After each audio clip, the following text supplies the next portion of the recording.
আজকে বাড়িতে কেউ নেই, ফুচকা খাওয়ার থেকে আমাকে কেউ আটকাতে পারবে না। দারুণ। হ্যাঁ বৌদি, তুমি একা একা ফুচকা খাচ্ছ? বোন, তুমি এত তাড়াতাড়ি চলে এলে যে? হ্যাঁ, আমার কাজ মিটে গেছে, তাই আমি তাড়াতাড়ি চলে আসলাম।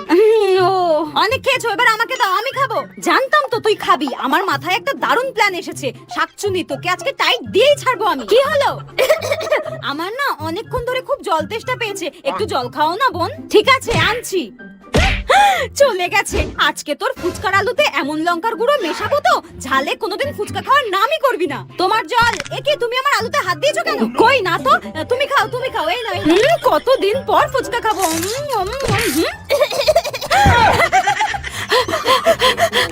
আর কোনোদিন খাবি? ঠিক হয়েছে, ঠিক হয়েছে। বৌদি, তুমি আমার ফুচকাতে ইচ্ছা করে ঝাল মিশিয়েছো, তাই